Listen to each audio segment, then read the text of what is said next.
tardes a todos y todas. Comenzamos con la presentación de esta charla-conferencia de Mujeres en la Historia y Visibilidad. Antes que nada, darle la bienvenida a María José Cárceles, por acompañarnos esta tarde y por esta presentación en Mazarrón.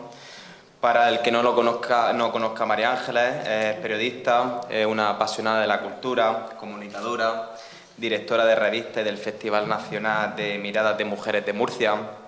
También es conferenciante y articulista, también es directora de cine y fotógrafa artística.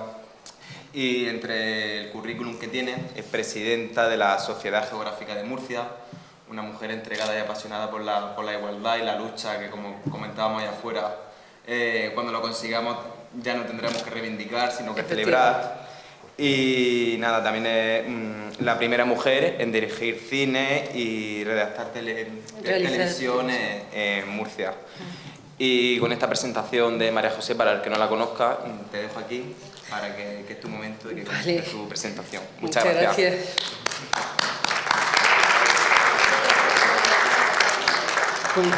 Buenas tardes. Muchas gracias al concejal, por supuesto, a todos ustedes por estar aquí. Si os parece bien, os voy a tutear, porque yo creo que aquí somos todos jóvenes, ¿no? Bueno, pues espero que os guste lo que os voy a enseñar. Voy a ser muy breve, pero os tengo que decir que lo que os voy a enseñar, cada mujer de las que vaya a ver merece una charla ella solamente. Entonces, lo tengo que hacer de manera telegráfica, va a ser cortito, pero espero que os quedéis con sus nombres y os quedéis con la valentía que tuvieron estas mujeres cada una en su época. Y también recordar que hoy estamos aquí también por el 8 de marzo, el Día de la Mujer, el mes de la mujer, el que esperemos que algún día deje de ser el Día de la Mujer y el mes de la mujer, para que sea el Día de la Igualdad. Y bueno, y recordar también que todos tenemos los mismos derechos y deberes, lo dice nuestra Constitución en el artículo 14, pero eso lo dice nuestra Constitución, pero en la sociedad no sucede así. Entonces ahora lo que tenemos que hacer es intentar abocar todas nuestras fuerzas para llegar hasta la igualdad real, la igualdad social, y evitar que existan esos techos de cristal que existen en muchas empresas donde hay mujeres, y aquí hay muchas muy válidas que llegan a puestos muy altos, pero luego llega un momento en el que ya no pueden seguir más arriba, a pesar de estar preparadas y ser las personas más adecuadas para ese tipo de puestos. Bueno, deciros también que me podría enrollar con esto muchísimo tiempo, porque es uno de mis temas en los que más me baso, pero creo que como llevamos un poquito de tiempo ya cortado, vamos a comenzar por estas maravillosas mujeres que os voy a enseñar. Son mujeres en la historia del mundo, de todo el mundo, pero también me he traído algunas de Murcia que he tenido que investigar para poderlas conseguir durante varios años, y sinceramente creo que merece la pena también que las conozcamos. Otras ya las conoceréis seguro, pero hay otras que no. Y también en Murcia tenemos mujeres muy valiosas en todas las épocas. Bueno, si os parece bien, comenzamos. Disculpadme si os doy un poquito la espalda. El techo de cristal, esa frase que ahora está tan oída, que tenemos todos tan presentes, la inventó una mujer hace 42 años, Mary Lodin. Cuando ella la inventó en un congreso que tenían, como que pasó desapercibida, pero varios años después, en el 1986, un periodista del Wall Street Journal fue el que cogió esa frase para hablar precisamente, le denominó el artículo techo de mujer, techo invisible para la mujer. Y es lo que hizo que de verdad se hiciera famosa esa frase. Famosa por desgracia, claro. Esperemos que deje también de existir esa frase y se rompan todos los techos de cristal, de cemento y de lo que haya. ¿Tenemos ya la imagen? Bueno, pues nada, yo sigo mientras tanto diciendo dos cosas. Vamos. Mira, empieza, ¿Ya? Empieza y ahora te cogemos cuando se arregle. Sí, pasando. Que se ha roto eso. Empieza, Vale, empieza. venga, no pasa nada. También deciros que la ONU está cada vez más interesada en que la igualdad de la mujer llegue también, y de hecho tiene varios frentes abiertos. Entre ellos está el de las mujeres que están en el mundo rural. Algo muy importante, porque según la ONU, Si nosotros tenemos comida en plan agricultura y por el estilo, es gracias precisamente a esas mujeres, que son la gran mayoría, el 75% de la población rural. Y hay que tenerlas en cuenta también. Cada vez hablamos más sobre ellas. Ah, mira, ya lo tenemos. Avisarme, por favor. Bueno, venga, pues nada. Vamos a empezar por las mujeres en la prehistoria. Da la casualidad que desde la prehistoria la mujer ha desempeñado un papel muy importante, de hecho siempre, y nunca se le tiene en cuenta. Siempre creemos que las mujeres nada más, que eso ya es bastante, se dedicaban a la crianza, a tener hijos y a hacer la comida. Y ahora se ha demostrado que no es así, que National Geographic, junto con otros arqueólogos y personas que de este tipo de cultura, pues han ido encontrando en cavernas y en, bueno, lo que nosotros llamamos cuevas, en todo el arco mediterráneo, han ido viendo a las manos de las mujeres, se ha descubierto que eran de ellas, y también se sabe que el 75% de las pinturas que tenemos en Europa, en Europa, pero todo en el arco mediterráneo, solamente por ahora, que es lo que han descubierto, sí que eran mujeres quienes lo llevaban a cabo. Y bueno, pues creo que es bastante interesante saber que ellas cazaban, pintaban y además pues parían y todo lo demás. Eso os suena, imagino, ¿no? Vale, a ver, tenemos a Hipatia. Hipatia, que nació en Alejandría en el año 335 después de Cristo, pues fue, os lo voy a mencionar porque es que fue tantas cosas esta mujer, matemática, filósofa, astrónoma, escritora, inventora, astróloga. Bueno, la primera matemática que queda constancia en la historia, se cree que fue ella, fue profesora también y tuvo la suerte de tener un padre que le enseñó algo que es fundamental, la familia siempre, volvemos siempre ahí. Un padre que le enseñó pues perfectamente cómo poder mirar las estrellas y todo tipo de ciencia que él sabía en ese momento.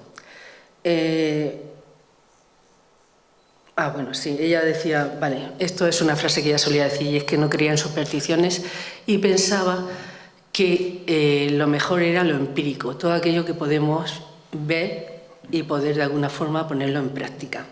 Si tenéis alguna pregunta o cualquier cosa, me lo decís, porque vamos, yo encantada, de verdad, si la sé, por supuesto. Claro. Cleopatra, ¿la tenemos ya? Venga. Pues Cleopatra era hija de Cleopatra V y de Ptolomeo XII. Y resulta que Cleopatra, cuando murió su padre, tuvo que heredar el trono, el trono. En ese momento ella tenía 17 años nada más. Pero es que para colmo, su hermano, que tenía 12, tuvieron que casarlos a los dos, para que de esta forma pudiera seguir la dinastía. Entre ellos no se llevaba muy bien y además fueron invadidos por Roma. Cuando fueron invadidos por Roma, ella fue la última de la dinastía, ya con ello acabaron los reyes de Egipto. Entonces, al ser invadidos por Roma, su hermano, su marido, que no sé exactamente cómo decirlo, las dos cosas, pues resulta que se hizo amigo de Julio César, el emperador de Roma, pero ella se quedó relegada de lado. A pesar de ser ella la reina, la faraona, pues la dejaron aparte y tuvo que ser exiliada. Se exilió, pero poco después se enteró de que venía César ahí a Egipto, y entonces decidió enrollarse en unas alfombras como si fuera un regalo.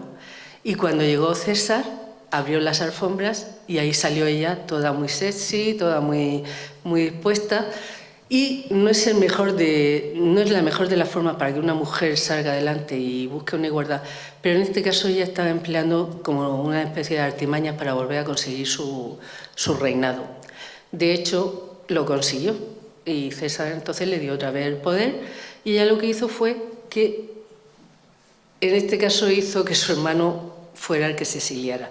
El hermano se exilió, luego ella, pues no sé si os acordáis de la película de Cleopatra, que se enamora de Marco Antonio, los dos se enamoran, Y cuando César no se iba muy bien con ella, llega un momento en el que dice que la va a llevar muerta a Roma, para que todos vean el poder de César, porque ella era demasiado poderosa. Entonces, lo único que se le ocurre es decirle a sus esclavas que la lleven a su tumba, a su mausoleo, donde era su tumba también, que le diera también unas frutas y un aspid, que es una serpiente venenosa bastante potente. Y entonces lo que hizo fue suicidarse. Esto molestó muchísimo a César porque no pudo ser quien la matara y llevarla a Roma, y ella se salió con la suya. Marco Antonio, por supuesto, por amor, podemos decir, dejó de vivir, también se suicidó porque ella se había ido. Bueno, venga, hay mucho más que hablar. Ya os digo, disculpadme que lo vamos a hacer muy levemente todo. Tenemos a las pescaderas de París. Estas mujeres que estáis viendo aquí fueron las que comenzaron la Revolución Francesa. Es algo que prácticamente no se ha oído nunca, y es muy triste porque el ser madre muchas veces te lleva a que te sale la fuerza de donde ni siquiera imaginas que la tienes. Y en este caso, ellas estaban ya cansadas de ver cómo sus hijos morían de hambre y cómo el pan, por ejemplo, estaba a precio de oro. Era imposible conseguir ni siquiera un mendrugo de pan. Entonces decidieron ponerse todas juntas ahí a ver a Luis XVI, que estaba en Versalles, a unos 35 kilómetros de París, pero que además no paraba de hacer fiestas, hacía que, bueno, era ovípara toda la comida, aquello era un desperdicio total, mientras tanto el pueblo moría de hambre. Y entonces ellas se pusieron en marcha y abanderaron esa manifestación hacia Versalles, unos 30 y tantos kilómetros. Con ellas se juntaron también los hombres, porque no olvidemos que cuando hablamos de feminismo estamos hablando de mujeres y de hombres. No se trata de mujeres. El feminismo en la Real Academia de la Lengua lo pone bien claro. Es la igualdad entre el hombre y la mujer. Y no hay nada mejor que un hombre feminista y una mujer feminista. Eso no hace daño a nadie. Entonces, en este caso, los hombres se unieron a ellas y fueron tantos que cuando llegaron allí, pues empezaron a hacer con violencia. Mataron a algunos, les cortaron las cabezas, las pusieron en picas y detuvieron al rey y a María Antonieta. María Antonieta, imagino que si habéis estado alguna vez en París y en Versalles, cerca hay un pueblo que ella hizo que se lo construyeran en ese pueblo para ella como si fuera un escenario donde se escapaba simplemente pues, para vivir una vida diferente a la vida que tenía en el palacio, en Versalles. Y bueno, no me enrollo más con esto, que si no voy a ir muy lenta. Bueno, la cuestión es que entonces consiguieron la Revolución Francesa, pero hay que volver a recordar que fueron ellas las abanderadas, las que se pusieron en primera fila y las que, por supuesto, empezaron a ser también víctimas de los soldados del rey.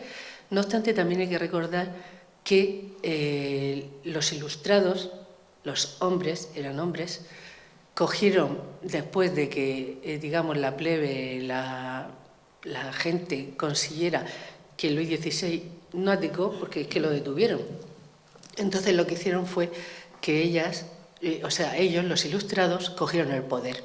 De tal manera que sí, que se llegó a conseguir la ley de la igualdad, pero volvemos un poquito como ahora tenemos con nuestra Constitución. No era verdad. Las mujeres volvieron a ser invisibles otra vez, a pesar de su valentía. Bueno, tenemos ahora a Marie Curie. Es verdad, las sufragistas. Bueno, de las sufragistas yo creo que hay que decir tanto que es imposible decirlo ni en 10 minutos ni en 10 horas. Pero sí que decir que ya en el siglo XVII hubo mujeres que muy valientemente se enfrentaron al poder para conseguir la igualdad. Esto sucedió en todo el mundo, en diferentes épocas, diferentes fechas. De hecho, el 8 de marzo fue una de las últimas fechas en las que se llevó a cabo en Copenhague y en Suecia.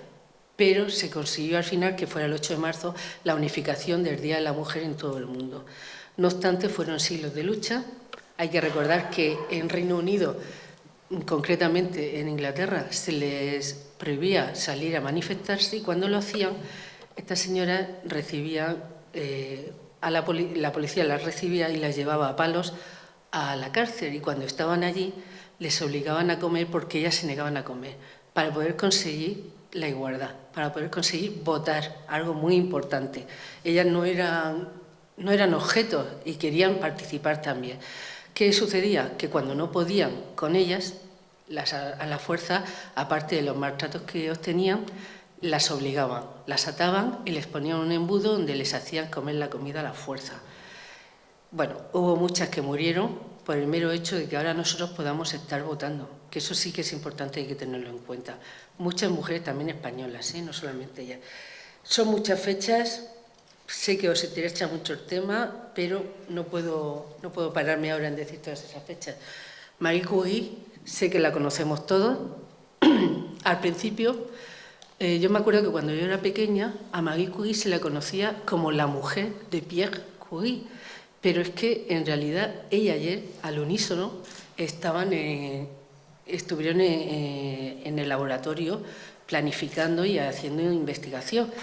Por eso, cuando a él le otorgaron el premio de física en la Real Academia de los Premios Nobel de Suecia, dijo que no lo iba a recoger si no le acompañaba a su mujer también con el mismo premio. O sea, no por acompañarle, por ser su mujer, sino obteniendo la misma titulación que ella en ese momento. De hecho, lo hizo, lo consiguió, y eso también es muy loable por parte de Pierre Curie, porque otro podría haberse callado, no haber dicho nada, hubiera quedado estupendamente, socialmente no se ve mal, pero no tuvo más remedio o sea, él en ese momento se comportó de una manera bastante gratificante. Hay que decir que ella es de Varsovia, bueno, era de Varsovia, pero eran muy pobres y entonces se vino con su hermana hacia París.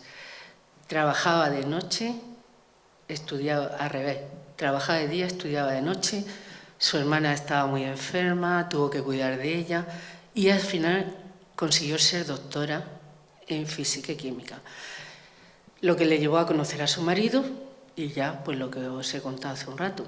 Hay que decir también que ella fue una persona muy valiente porque dedicó toda su experiencia, todo lo que había investigado en la Primera Guerra Mundial, lo puso en práctica, de forma que tuviera una especie de ambulancias portátiles, digamos, eran pequeñitas, donde tenían para hacer radiografías a los soldados que caían en el frente, y su hija Irene, que más tarde también se llevaría el premio Nobel de Química, vaya familia, la verdad que todo fabuloso, pues con su hija Irene fueron ambas haciendo ese tipo de radiografía a todos los heridos, a la gente que lo necesitaba. Esto fue en prejuicio de ella porque al final ella, de tanto meterse ciertas cosas en los bolsillos que tenían que ver con la radioactividad, pues acabó muy enferma de los huesos y tuvo que, pues eso, murió muy joven, tenía unos 60 años cuando murió y bueno, esas consecuencias las tuvo que pagar bastante caro, pero fue una mujer muy, muy inteligente y a la vez también muy buena persona. No sé, tenemos ahora a Virginia Woolf, sí. Bueno, también conocéis a Virginia Woolf porque es muy famosa por ser una escritora de libros de poesía. Era una gran poeta, era aceptada en todas las academias de literatura y en todos los ámbitos literarios. Y era una mujer que estaba muy preparada y por eso escribía sobre feminismo, sobre igualdad. Su libro, por ejemplo, que todos recordaréis, es el de Una habitación propia. Ella más tarde diría que dentro del libro también pone que una mujer necesita dinero y una habitación propia. Yo estoy totalmente de acuerdo, sobre todo con lo de la habitación. Es imprescindible que tengamos un hueco, un sitio, un lugar donde nos podamos, pues como los hombres también, donde tengamos para poder crear, para poder leer, para cualquier cosa, donde podamos estar tranquilas algún momento del día, pues que nos lo merecemos todos, hombres y mujeres. Bueno, ella también escribió Las olas, un magnífico libro también que me gustaría que todos pudierais ver. Y bueno, pues estuvo en el movimiento feminista y luego, por desgracia, cuando murió su padre, que era novelista y ella lo adoraba, cogió como una especie de depresión y no sé, le vino también la enfermedad, una enfermedad mental bipolar, que la habréis oído algunas veces, y ya cuando no pudo más, se fue con su abrigo al río, se puso muchas piedras en los bolsillos un abrigo que pesaba mucho y se tiró al río y se suicidó. Obviamente no salió de allí y no encontraron su cuerpo hasta 3 meses después, me parece que fue, y nada, su marido, el cuerpo lo enterró en un árbol que ella quería mucho, que era de la familia. Decir también que su marido le ayudó muchísimo, que eso también es muy importante, porque al fin y al cabo la pareja tiene que ser así, el uno para el otro y para ayudarse. Bueno, ¿tenéis alguna cosa que preguntarme, alguna esa? Sigo con esto. Esto es todo rollo, espero que os esté gustando y que de alguna forma estéis conociendo a estas maravillosas mujeres. ¿Tenemos a Maruja Mayo? No. Vale, pues entonces tenemos a Kiki. Yo tengo...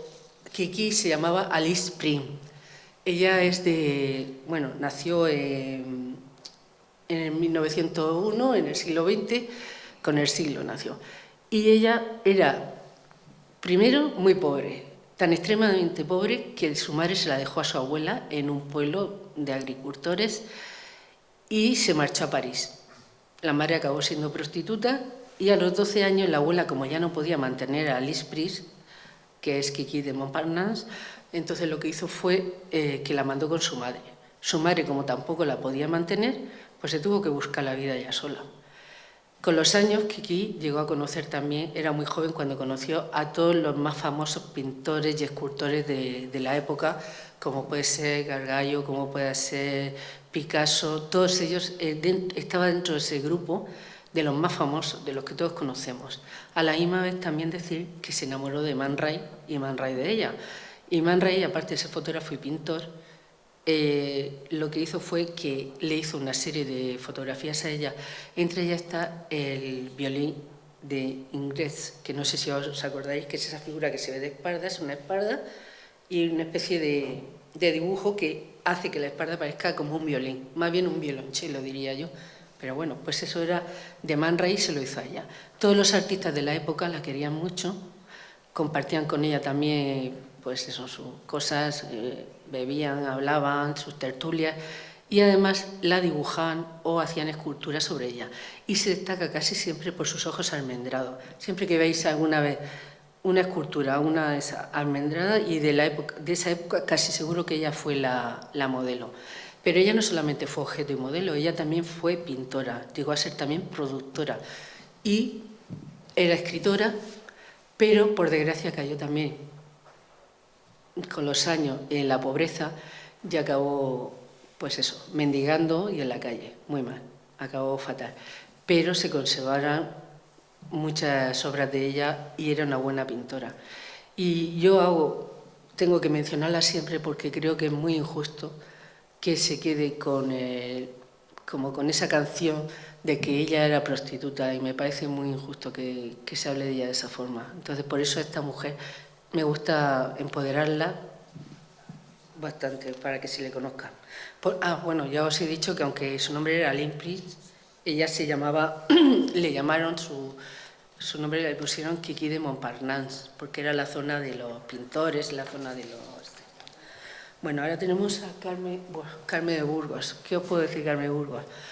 Hoy, Carmen de Burgos fue la primera periodista, reportera de España, y estuvo como reportera también de guerra. Es que esto, decirlo, nada más que de pensar el atuendo que llevaban en esa época, con esos trajes tan inmensos, con todo, y que ella estuviera corresponsal de guerra, aparte de ser también periodista, sabía varios idiomas y era traductora, escritora, era tantas cosas que de hecho aquí en Murcia nos ha servido de ejemplo para que las que somos periodistas hemos creado una plataforma horizontal que hoy nos dan un premio, por cierto, el ayuntamiento nos lo otorga hoy, yo como estoy aquí no lo recibo, pero estoy muy a gusto con vosotros, y resulta que somos las periodistas feministas de la región de Murcia y nos llamamos Colombine, como ella se llama. ¿Que no lo pone ahí? Sí lo pone. Es muy importante también, no sé si os estaréis dando cuenta que pongo siempre una fecha al lado. Suele ser la fecha de nacimiento de esas mujeres. Entonces, siempre tenemos que pensar que todo lo que yo pueda decir sobre ellas, todo lo que ellas fueron, en épocas en las que es impensable que las mujeres pudieran hacer lo que hacían. les costó mucho. Y nosotros hoy en día a lo mejor no tenemos ni siquiera la libertad que ellas tuvieron a la hora de hacer eso, pese a todas las dificultades que tenían. Bueno, pues Carmen de Burgos es que es tan maravillosa. Tengo que decir que escribió muchos libros, entre ellos está, por ejemplo, todos con seudónimo. Está el de Colombini, que ya os lo he comentado, está también Gabriel Luna, Nombre de hombre, que era también muy normal que las mujeres tuvieran que poner nombre de hombre en el seudónimo para poder vender, para ser leídas. También se llegó a llamar Perico de los Palotes, os sonará mucho ese nombre también. Raquel, Honorín y también Marianela. Todos esos fueron sus seudónimos. Escribió muchos libros, como os he comentado, muchos artículos también. Fue muy respetada en el mundo del periodismo y en el mundo de la literatura. Y bueno, pues otra mujer de la que habría muchísimo que hablar también sobre ella. Y ahora vamos a ver a otra magnífica mujer que era María Moliner. María Moliner también nació en 1900, fue bibliotecaria, fue también filóloga, lexicógrafa, y realizó un diccionario, el Diccionario de Uso Español. Aquí tenemos gente de... ¿Dónde está? Que no tengo Magdalena. Gente de las bibliotecas y todo eso, que para ellas debe de ser como su referente. Que una persona haga a lápiz un diccionario de uso de lengua española, que ese diccionario fuera como el referente del diccionario de la lengua española que tenemos nosotros ahora, pero que la Real Academia de la Lengua nunca la admitió en dicha academia, eso fue muy triste, porque esta mujer se merecía estar en la academia. Pero hasta ese momento no había ninguna mujer que hubiera cogido ese cargo y no se lo dieron a ella tampoco. Ella estaba deseando, todo hay que decirlo, pero también por méritos propios, se lo merecía. Y no obstante, los académicos se basaron mucho en su diccionario para hacer esto. Y recordad que lo escribió a lápiz. No creo que sea nada fácil escribir algo así a lápiz. Bueno, de ella podríamos decir también muchísimas cosas. También hay que decir, es verdad, que fue la primera mujer que impartió clases en la Universidad de Murcia. Ella estudió aquí, no era de aquí, era de Zaragoza, pero luego impartió clases aquí en Murcia, la primera mujer. Ser la primera nunca es fácil, siempre es muy difícil.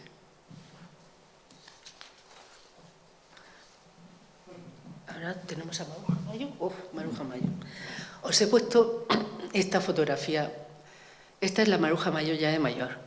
Hay otras fotografías que son de Maruja Mayo joven, porque ella, siendo muy joven, con tan solo unos 20 años, ya fue admitida en la Academia de Arte de San Fernando de Madrid. Era una gran pintora, tenía una mente muy abierta y entonces se le otorgó el poder participar en la academia. Fue alumna de esa academia. Eso, hasta ese momento, no estaba permitido a las mujeres. Ella nació en 1902, pues eso, 1922. Con esto lo que consiguió fue también, por supuesto, controlar más técnicas, y ella fue la primera mujer, es que esto es difícil de comprender, pero hay que entenderlo, vanguardista y que realizó dibujo abstracto. Fue conocida en el mundo entero. Se tuvo que exiliar de España por las cuestiones políticas. Era famosa hasta el extremo de que en Nueva York, por ejemplo, Andy Warhol la adoraba y la tenía como una musa. De hecho, se basó mucho en ella para poder hacer sus obras. Es que es tanto lo que también podemos decir de Maruja Mayo, porque era una mujer impresionante, que todos los pintores de la época, porque también era literata, hacía teatro, bueno, es que hacía tantísimas cosas y la adoraban todos. De hecho, estuvo con Alberti, estuvo con Miguel Hernández, con Lorca y, bueno, con toda la generación del 27. Fue también una sin sombrero. ¿Habéis oído hablar de la sin sombrero? Seguro que sí, todos. Pues las sin sombrero fueron también muy valientes. No las tengo aquí porque las tengo en otro tipo de conferencias que hago, pero bueno, pero hay que también hablar de ellas. El mero hecho de quitarse un sombrero que te pueda producir la catástrofe de que te tengan que encerrar, de que estés ya de alguna forma estigmatizada, pues la verdad es que no es nada bueno. Ahora tenemos a Simone de Beauvoir, que ya sabéis todos que fue profesora, filósofa, fue también defensora de los derechos humanos y en especial de los derechos de la mujer. Ella escribió muchos libros también y su marido, que fue Jean-Paul Sartre, la apoyaba en todo, incluso cuando hizo el libro dedicado a su madre que había muerto, que fue un libro referente, que sirvió ya de referencia para todos los actos feministas. Ella ahí, la muerte muy dulce, la muerte dulce, fue el libro dedicado a su madre. Voy a ir un poquito más rápido porque quiero llegar a las murcianas y no sé qué hora es. ¿Me decís la hora, por favor? Llevas 32 minutos. Si es lo que quieres saber. Pero no empieza la hora. Venga, voy a ir un poquito más. Perdonadme por la ligereza. En otra ocasión, si tenemos otro momento para vernos, ya hablaré de cada una de ellas con mucho detenimiento y haremos una selección, pero vamos, es que no puedo evitar hablar de ellas, lo siento de verdad. Edith Lamarr la conocéis todos seguro. Fue una actriz de principios del siglo XX. Esta mujer tuvo también un estigma que fue que, siendo muy joven, hizo cine en Viena, de donde ella era. Hizo el primer desnudo de la historia, digamos también, bueno, en eso se basaron muchos para, de alguna forma, siempre tratar desde ese punto de vista, cuando eso era lo menos. Ella era una muy buena actriz, pero para conseguir llegar a ser buena actriz primero tuvo que pasar por varias fases. Una de ellas fue que se casó con un multimillonario que, para que nadie la mirara porque era muy bella, la tuvo encerrada en su cárcel particular, que era su mansión, no la dejaba salir. Entonces ella, como había estudiado técnicas de ingeniería, pues se dedicaba a hacer inventos.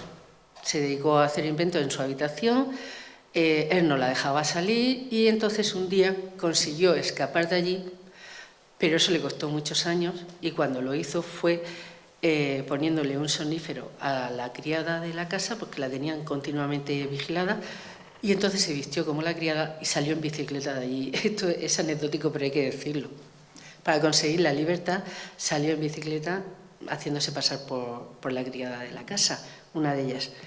Y así llegó hasta París. Una vez en París, se dio cuenta de que quería ir más lejos para que no la encontraran y se fue hasta Londres. En Londres conoció a Meyer, de la Metro-Goldwyn-Mayer.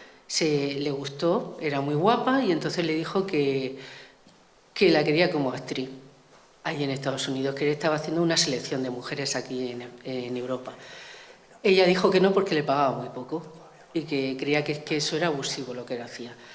Entonces él le dijo, vale, pues nada, no hay nada que hacer. Pero después se lo pensó mejor y como ya no tenía nada más que las joyas que se había llevado y no tenía dinero, lo que hizo fue que se embarcó en el mismo barco que Meyer y hizo que él la viera y que al final le consiguiera ese trabajo en la Metro. Tuvieron muy mala relación los dos siempre porque él era una persona bastante misógina, con las mujeres no se portaba muy bien y ella siempre quería sus derechos y hasta el final los estuvo pidiendo sus derechos. Estuvo casada en muchas ocasiones y divorció en muchas otras. A mí no me gusta hablar de lo social de este tipo de personas, me gusta hablar de que si todos tenemos ahora mismo un móvil, ahora mismo están utilizando uno, es gracias a ella, porque ella inventó el wifi, imagino que lo sabréis todos ya, porque es que es alucinante pensar que el GPS, el wifi y poder tener el móvil hoy en día nosotros es gracias a ella, poder saber una dirección. El Bluetooth también lo inventó ella. Y también inventó un sistema que era como para poder teledirigir, porque era mando a distancia, los torpedos. Y de esa forma ayudó a Inglaterra para que pudiera avanzar con la guerra contra Hitler. Ella no soportaba a Hitler porque su marido, el que la tenía encerrada, era no solo partidario de Hitler, sino el que le aprovisionaba de todo tipo de material bélico y ella no quería saber nada con respecto a eso y entonces luchó con todas sus fuerzas para que pudiera ir contra la guerra de Hitler, contra Hitler. Y bueno, en Estados Unidos pues tuvo sus más y sus menos, fue productora de cine, directora de cine, hizo inmensidad de cosas, murió en la miseria, ya no le quedaba dinero, gastó muchísimo, pero bueno, al fin y al cabo ella hizo patentes, todo lo que hacía lo patentaba y el ejército la Marina en especial, se hizo cargo de esa patente, de lo de que hemos hablado de los torpedos, pero no le dio nada por la patente. Esperó 5 años. Si a los 5 años una persona no ha pedido que le paguen por su patente, pasa a ser parte del gobierno. Pero se demostró más tarde que sí que la cogieron antes de los 5 años, la patente en la Marina. No obstante, ella murió arruinada. Es una pena, sinceramente, pero sí que hay que saber que ella nos ha dado mucho, mucho, y también fue una buena actriz. Me quedaría hablando de ella mucho tiempo, pero en fin. ¿Tenéis alguna pregunta o queréis que vaya más despacio, más deprisa, algo? ¿Todo bien? Uy, venga, vale. Vale, gracias. Vamos a ver, esta era el idioma. Tenemos a Clara Campoamor. Clara Campoamor era una gran política y estuvo luchando por el sufragio universal, el sufragio para que la mujer pudiera votar. Y bueno, tuvo que lucharlo sobre todo en las Cortes, un sitio donde estaba plagado de hombres y donde nada más que tenía otra compañera más que era Kerr, y no sé si alguna más, pero el caso es que ella estaba muy sola pidiendo el voto de la mujer. Al final el voto se consiguió en 1931, pero le costó bastante poder hacer cambiar la mentalidad de los hombres en ese hemiciclo en el que le dieron voz y voto. Cosa muy rara, pero fue también gracias a las circunstancias políticas que habían cambiado. Bueno, ya hablaremos más de ella en otro momento también, porque también se exilió a Suiza, no volvió a España, se quedó allí, todo por cuestiones políticas. Y ahora tenemos a Carmen Conde. ¿La tenemos? Sí. Bueno, ¿qué os voy a decir de Carmen Conde? Ella sí que fue la primera mujer en entrar en la Real Academia de la Lengua Española, en la RAE. Lo hizo en 1975.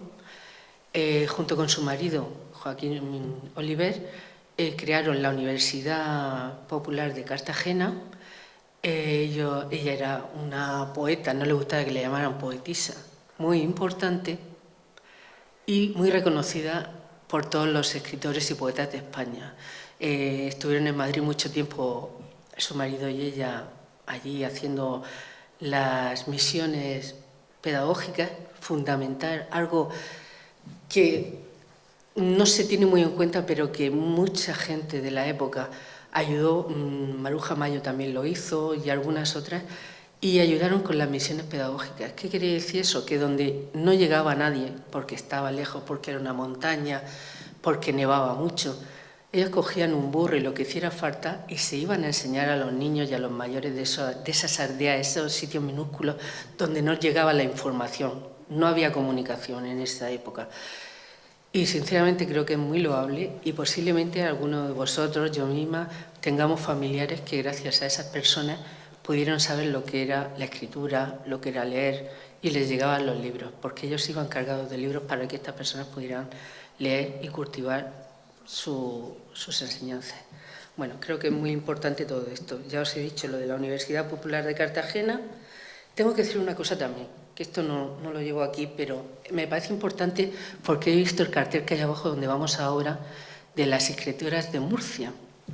No sé si está porque no me ha dado tiempo a verlo, pero entre las escritoras de Murcia, aparte de estar Carmen Conde, por supuesto, está también una persona que sigue viva con 89 años y se llama María Teresa Cervantes Gutiérrez. María Teresa se fue de España muy joven, era poeta ya desde muy joven, y tuvo la suerte de que le dieron una beca, entonces se fue a París. En París estuvo estudiando, después iría a Bonn y a Berlín. Estuvo también allí, fue muy conocida, de hecho le dieron una medalla de oro en Berlín, era muy conocida allí. Os he dicho el nombre, pero os he dicho que vive en Cartagena, o sea que la podéis conocer, porque además es una persona muy abierta a la que hay acceso perfectamente. Cartagena está guardando, tiene ya un inventario con todas sus cosas, lo que tiene en casa, lo que tiene todo guardado, porque es de gran riqueza histórica todo lo que ella tiene, y merece la pena cultivarlo, guardarlo, tenerlo, y sinceramente eso deberíamos de hacer con todas las personas que merece la pena guarda sus cosas. Bueno, pues María Teresa, que sigue viva, fue muy amiga de Carmen Conde, por eso hago mención de ella. Espero que esté abajo también, y si no está, pues habrá que ponerla, porque ha escrito muchísimos libros de poesía, sobre todo de poesía, nos vamos a centrar en eso. Y fue también profesora de literatura en la Sorbona, en París. Esta mujer ha estado en el mayo del 68 luchando también por la libertad y ha hecho muchísimas cosas interesantes y sigue viva. La tenemos ahí, no hay que olvidarla y además hay que conocerla. Ya os digo que es bastante asequible y me gustaría que la tuvierais muy en cuenta. Creó una revista literaria junto con Carmen Conde, en la que escribía Carmen Conde. El único ejemplar que queda de esa revista lo tiene ella en casa y os podría enseñar montones de cosas porque ya os digo que es una persona muy abierta y que tiene verdaderos tesoros como esa revista para poder seguir. Ángela Ruiz Robles, sí. Sabéis que ahora tenemos el ebook, ¿no? El libro electrónico. Pues esta mujer, ese aparatito que tiene en la mano, es lo que se puede decir que fue pionera del ebook a través de este aparato. Eran unas bobinas en las que podía pasar páginas y que podía encontrar inmediatamente toda la información. Eso la gente de bibliotecas lo sabe perfectamente. Yo no he tenido nunca uno en la mano, pero ya en una época en la que, para no equivocarme, esta mujer nació en 1895 y consiguió crear este aparato, pues creo que merece la pena también acordarse de ella. Ángela Ruiz Robles fue bastante activa en este tipo de enseñanza y ayudó a mucha gente también a poder aprender más fácilmente a la hora de poder encontrar palabras en el diccionario o algún tipo de cosas. Tenemos a María Zambrano, ¿la tenemos? Sí. Bueno, María Zambrano, que fue filósofa, ensayista, investigadora de todo lo referente al social a la mujer, todo lo que tenía que ver en el campo de la igualdad. Esta mujer fue extraordinaria y también nació, es que como todas son antes del siglo XX, un poquito antes del siglo XX, y todas son muy interesantes, todas ellas. Ah, no, perdón, esta es de 1904, me he confundido, que no lo tenía. Bueno, pues nada, deciros que merece la pena también todas sus obras y todos los ensayos que ella hizo, y tenerla en cuenta. Todo esto tendría que estudiarse en todos los colegios y en los institutos. Y bueno, espero que algún día se haga, se lleve a cabo. Llevo aquí otro tipo de mujeres, pero que bueno, que no voy a hablar sobre ellas porque es que me extendería mucho y de ellas sí que quiero hablar, es muy poquito, pero Valentina Tereshkova sí que fue la primera mujer rusa. Ella nació en 1937 y fue la primera mujer en salir de la órbita terrestre. Estuvo 3 días fuera de lo que es la Tierra, en el espacio, y bueno, consiguió una proeza. Demostró, y ella misma lo dijo, que las mujeres también servían para ir al espacio, al igual que los hombres. No era solamente una cuestión de masculinidad o feminidad, sino que ellas también podían hacerlo. La verdad es que fue bastante importante y ella sí que dio un verdadero paso en la humanidad, que fue como hizo en su momento Armstrong cuando pisó la Luna, y ese paso que dio fue el poder demostrar eso, precisamente, que ella estaba preparada, luego cualquier mujer podría estar preparada también para hacer lo mismo que hacían los hombres. De hecho, se le puso más adelante un cráter de la Luna, lleva su nombre, por todo la valentía que tuvo de poder hacer lo que hizo. Y en un país que precisamente no tenía muchas libertades, ella no se sentía muy libre. Esta no la vamos a hacer, nos vamos a pasar. Ah, bueno. A ver, sí, venga, vale. Ya no hace falta que diga el nombre, pero lo voy a decir. Porque María Trinidad Pérez de Mirabete, Mille y Pascual de Riquelme era Maritrini. Imagino que la conoceréis todos. Es que el nombre, la verdad, como para quedarse sin aliento. Maritrini, desde muy joven, hay un pequeño problema, y es que desde muy joven se fue a vivir a Caravaca, a un pequeño pueblo de Caravaca, Sigle, me parece que se llama el pueblo. Sí, ahora si lo encuentro lo digo. Pero eso tenía 12 años cuando lo hizo. En Caravaca hasta le han hecho una calle con su nombre. pero creen que ella nació allí. Y por desgracia he de decir que ella nació en Murcia, en la calle Alejandro Seiker, número 5, y que sí, es cierto que a los 12 años se fue a vivir allí porque estaba enferma y allí aprendió a tocar la guitarra y a cantar. Después, un productor de música se la llevó para Inglaterra, a Francia, a varios sitios, donde en Francia, incluso allí, fue tomada como el Edith Piaf española.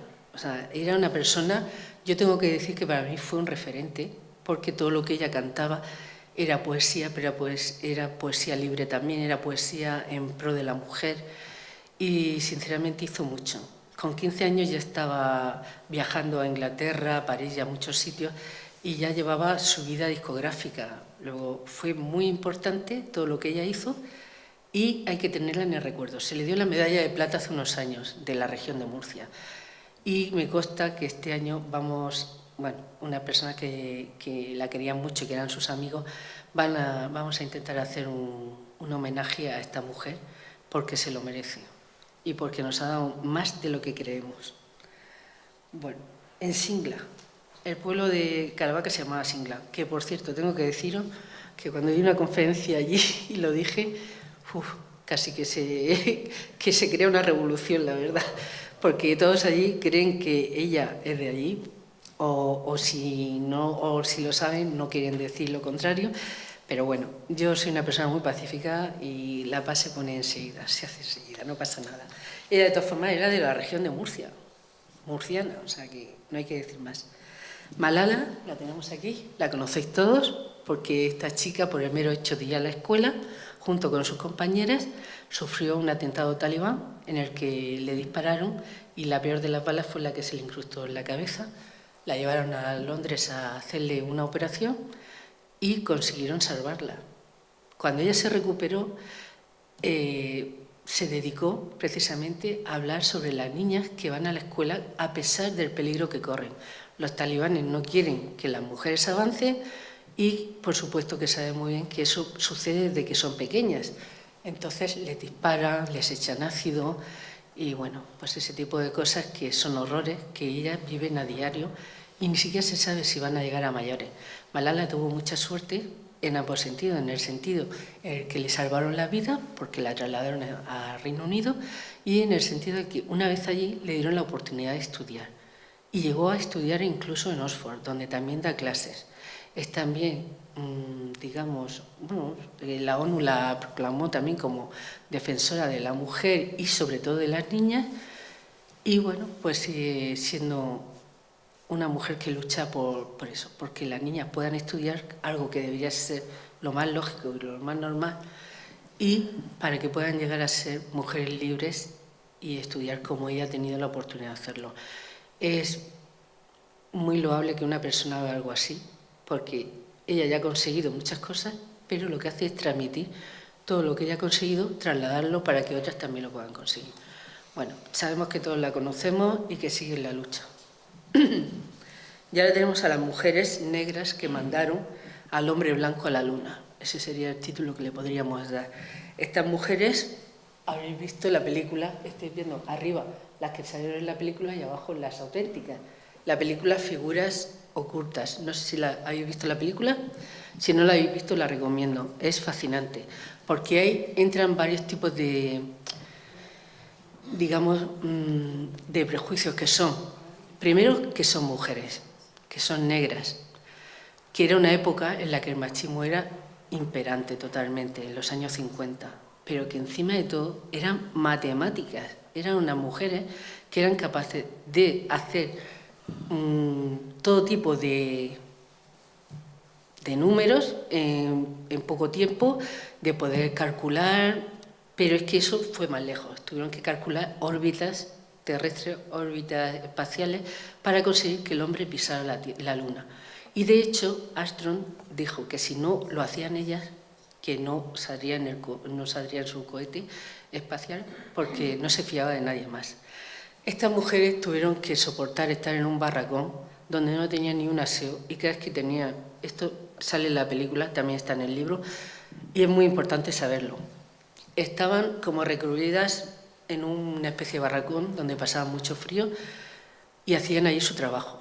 Y muy bien hecho. Y cada vez que tenían la necesidad de tener que ir al aseo, tenían que cruzarse todo un gran patio de la NASA para poder llegar hasta un sitio que era para personas negras. O sea, ellas tenían que ir allí. No podían ir al aseo que tenían al lado, que era para mujeres blancas, claro. O sea, la segregación ha sido algo terrible siempre, lo sigue siendo, y ha dañado muchísimo a la humanidad. Porque mientras haya diferenciaciones de razas y diferenciaciones con respecto a la mujer, a los niños y a muchas otras cosas, está claro que estamos incompletos. Y de hecho hay que recordar siempre que las mujeres somos el 50% de la población mundial, lo que quiere decir que si ahora tenemos información X, nos falta el otro punto de información, que es la otra parte, la de las mujeres. Por eso, entre todos, tenemos que hacer que eso se conozca y normalizarlo. Si es que es tan sencillo y se podría hacer tan fácilmente. Bueno, llegamos a la mujer de Murcia y me gustaría poder hablar de todas ellas. Esto sí que ha sido difícil de conseguir. Hay otra persona en Murcia que también lo hace, que se llama Antonio Botías, que ha investigado también sobre las mujeres murcianas. La verdad es que hay que reconocerle su mérito porque ha hecho una investigación bastante exhaustiva. Eres cronista de Murcia y yo por mi parte he hecho también mi otra investigación. En algunas coincidimos, en otras no, pero os voy a contar mi parte. Él tiene libros, podéis comprarlos, que sinceramente creo que os van a gustar muchísimo, porque las mujeres murcianas que están visibilizadas por él y visibilizadas por mí y por mucha otra gente, como por ejemplo la exposición que tenemos ahora abajo, sinceramente creo que merece mucho la pena que las conozcamos. Tenemos que estas mujeres singulares, y vamos a comenzar por Paloma. Paloma es en este caso estamos viendo su esqueleto, que fue encontrado en la cima de las Palomas, de ahí su nombre, se llama Paloma por eso, y fue el doctor Walker el que lo encontró junto con su equipo, que normalmente son todos de la asociación Mupancua, que son arqueólogos. Esta investigación dio lugar a este descubrimiento de 50.000 años. Paloma tiene 50.000 años, que se sepa. No se ha encontrado nadie más para poder hacer para poder hacer comparativas, pero sí se sabe que Paloma es nuestro referente como mujer, la primera que tuvimos. Vive en la montaña, en esa única montaña que vemos cuando vamos hacia la playa, que está entre San Javier y la Ribera, que queda a la derecha, donde también es visitable, la cueva es visitable 2 o 3 veces al año. Podréis hacer esa exposición, podréis ir a verla si queréis. Y bueno, pues ya que he empezado por Paloma, ahora continuaré por las mujeres de la prehistoria. Como ya os lo he comunicado anteriormente, aquí en Murcia es parte de ese arco mediterráneo donde también se han encontrado huellas de mujeres y que también en la prehistoria pintaban y cazaban. No tengo mucho más que deciros porque ya os lo he dicho anteriormente y esto sirve para todo lo que es el arco mediterráneo, que os lo he dicho. Evidentemente, Murcia, Mazarrón concretamente, está todavía más en el Mediterráneo y ellas están todas ahí, representadas. Y hay investigaciones que ya lo confirman. Tenemos a Santa Florentina. Ya veis la fecha, ella es del siglo VI, o sea, es que madre mía, es impresionante pensar que una persona así, que era hija de un noble visigodo, hispano-romano, que estudió, leía y era tan culto más que la mayoría de los hombres de esa época. Y eso estaba prohibido en las mujeres, porque las mujeres hasta no hace mucho no teníamos espíritu, no existíamos y no éramos nada. Pues esta mujer consiguió hacer este tipo de cosas. Fue abadesa de muchos monasterios, de muchos conventos de monjas y está junto a sus hermanos, que esto posiblemente lo sabréis mejor que yo, en la catedral, en la portada de la catedral de Murcia, pero también en Cartagena. Son los 4 santos. ¿Habéis oído hablar de ellos? Pues los 4 santos, ella es uno de ellos y los otros 3 son sus hermanos. Eran personas que habían estudiado y que a la misma vez pues también querían apoyar y ayudar a la gente. Eran buena gente. Esta talla, completamente la que estamos viendo, se hizo en 1755, la hizo Salcillo. Es de las pocas cosas que se puede decir que quedan de ella, por eso la podemos reconocer. Y está en Santa María, en la iglesia de Santa María, que no es una iglesia, es que se le llama la Catedral de Santa María en Cartagena. La verdad es que bastante interesante. Y a la misma vez podemos ver también que todo lo que lleva ese tipo de pintura y tal, pues también tenía mucho que ver con la hermana de Salcillo. Bueno, vamos a pasar a la siguiente, que es Magdalena Martínez Giliarte. Vale, de esta es que no hay imágenes, no se sabe. Lo único que se sabe de ella es por el archivo. En los archivos de Murcia, sí, espérate que si lo digo para que no se me... Bueno, que nació,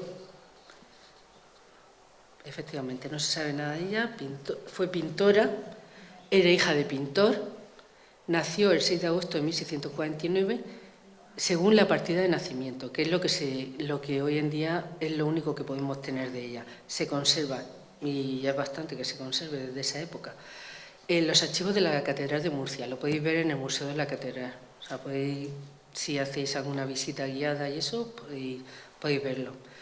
Y sus padres, pues su padre fue pintor, que fue Francisco Giliarte, y su madre Fulgencia Goliart. Bueno, esta mujer fue ella, no fue ella.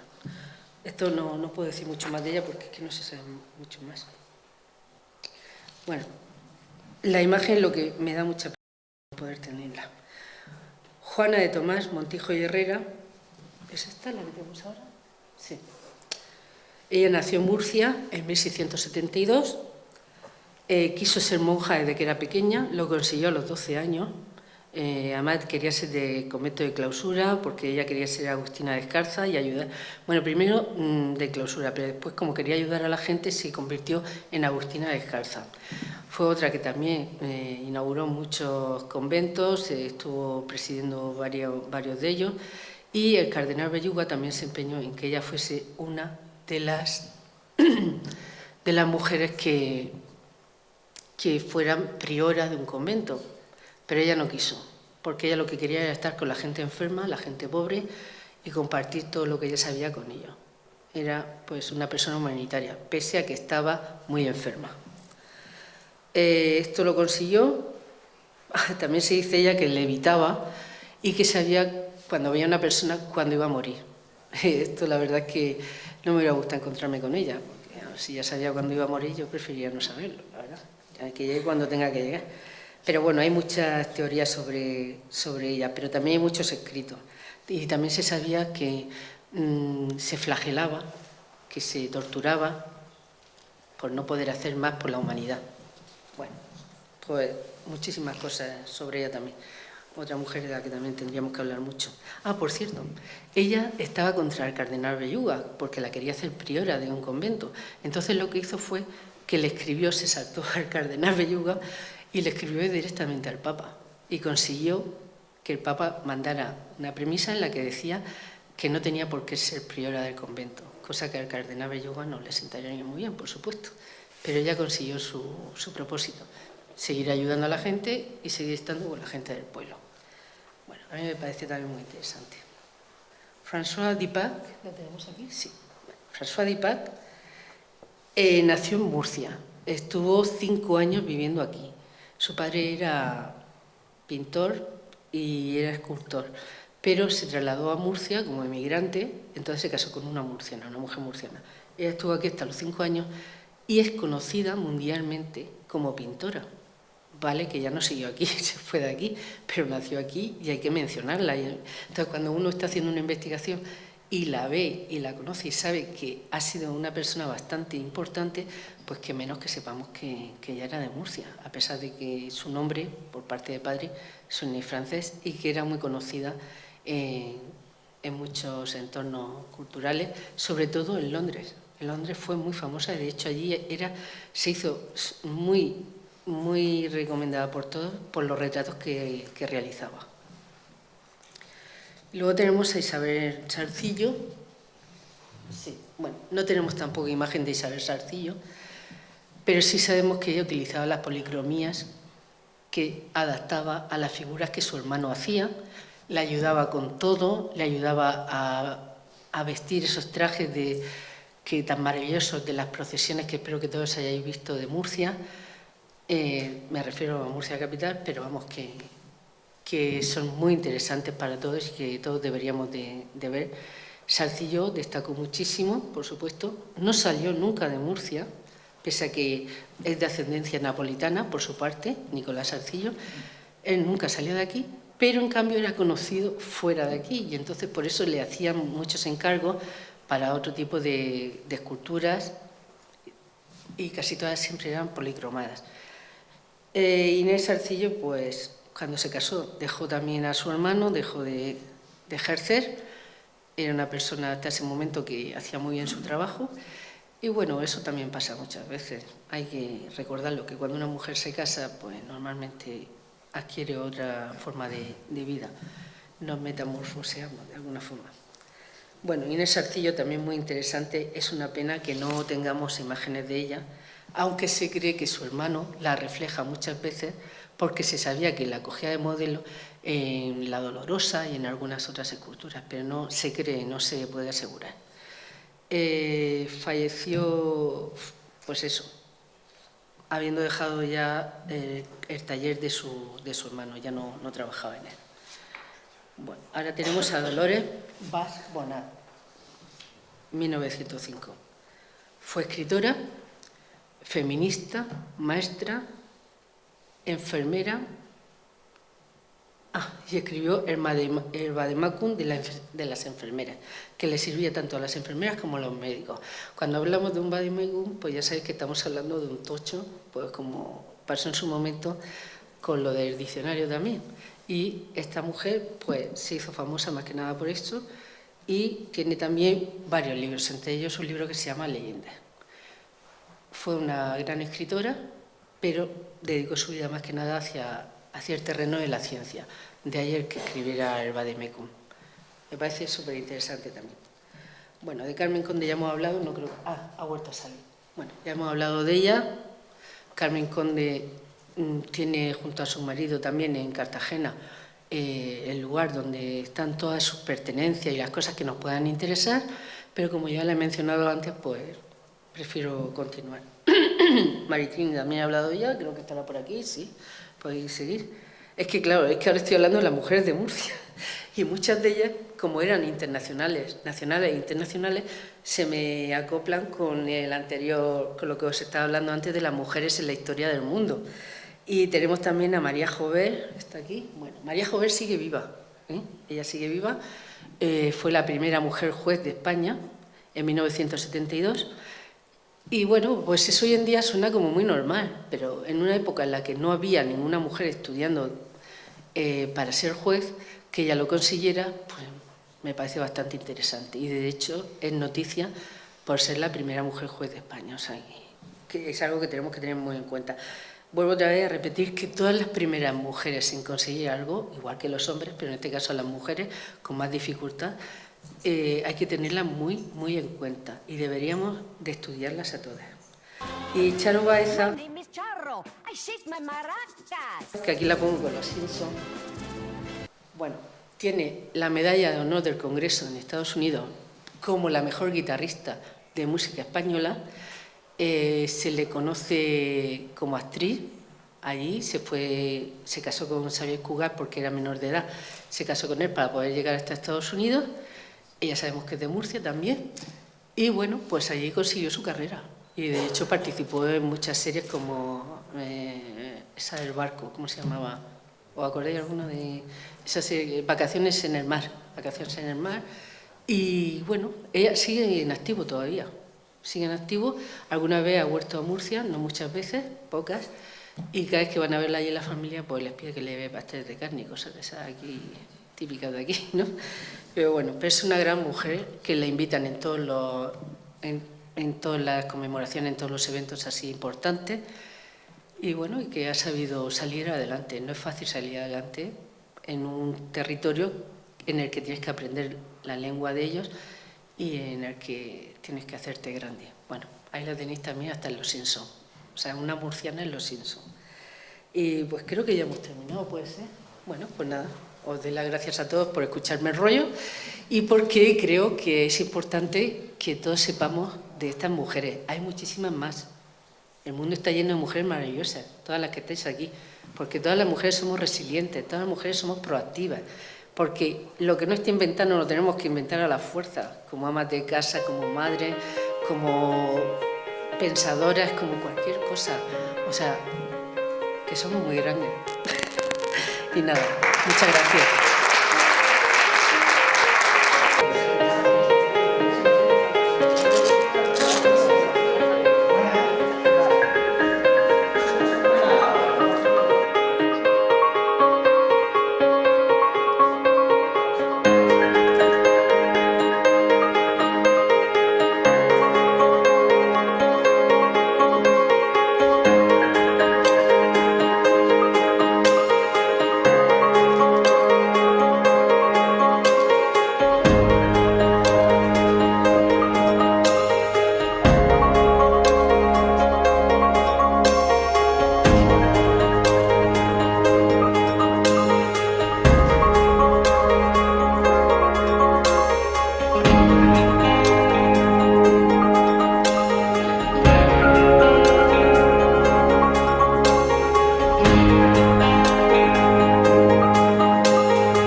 dejarlo por las mujeres.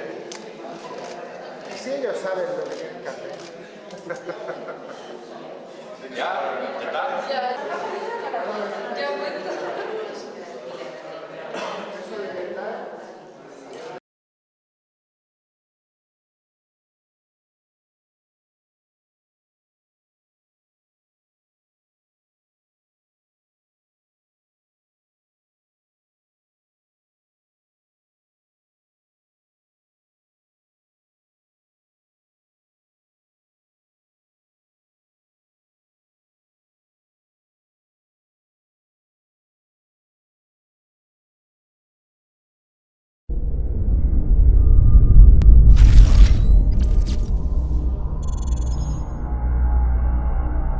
Asociación de Radio y Televisión de la Región de Murcia.